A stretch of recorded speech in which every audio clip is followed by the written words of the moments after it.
Good morning. It's been a little time between videos, but I thought I'd just do a quick one to show how things have been going over the last 6 months. So I'm down here on our road that we've had to build, and this is basically the first leg of it. So we've done a bit of work on this. As you can see here, down to the road there, along our easement, this is maybe 400 metres down to the road. And if we turn around,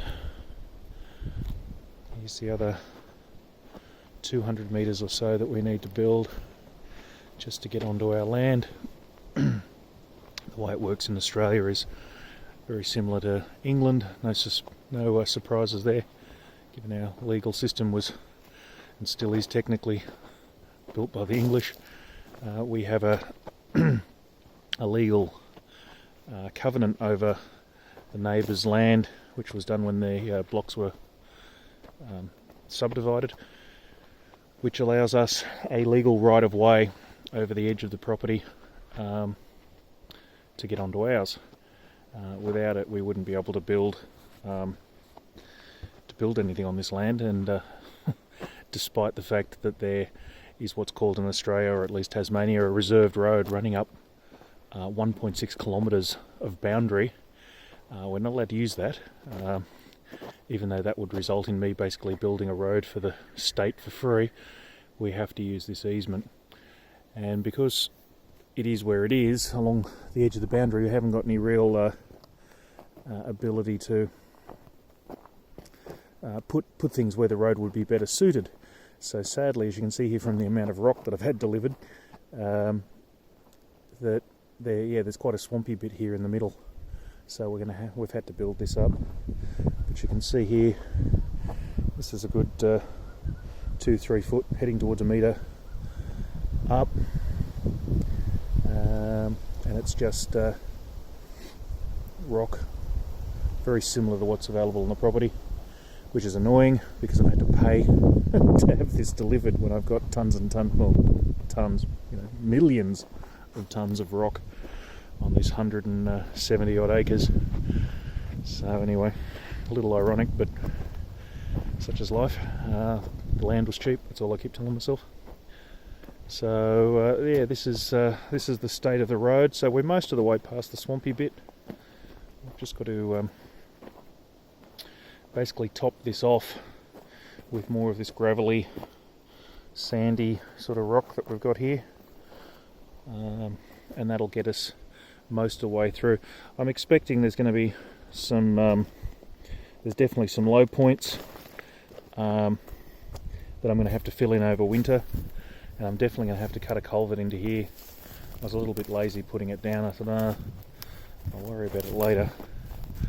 But you can see over here that this is basically the low point of the whole area, and the water does kind of get away over here. See where I put that little flag that's fallen over? So I'm going to have to put a culvert in here through to there, because the other option was to look at maybe digging a little bit of a dam in there on the neighbour's property. So I'm basically right now standing on two of our neighbours' properties. To the right is the one that I have the legal right to travel over 6 metres wide, and to the left is the other neighbours, good friends of ours. We're friends both of them, but we're particularly good friends with these ones. We might dig a bit out of there to place onto here. Depends on what's under it. Not sure. But at this point, anything on top of those rocks to bind it together would be of help. So anyway, so that's our access road that has to be built by the time we get to the house, or before we can have legal occupancy of the house. So I really need to get this done in the next 6 months. Alright, smash cut up to the house paddock. And here's the big house, in inverted commas. So we've got the foundations finished. We've got the bottom floor containers on, and I've done the vast majority of the steel work to set the second floor on.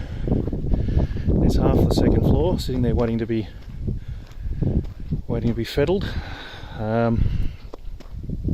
So now you can at least kind of see what I'm up to. So that container there, hopefully the other one gets delivered on Monday. Getting the last container's actually been quite hard, because they brought out 2 and this one's fine, but the other one looked like it had been in a tunnel.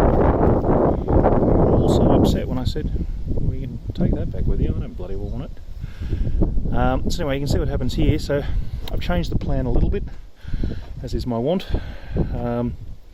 So the plan actually spec'd 12.2 metres for that big bearer beam that runs lengthways down the shipping container, those 3.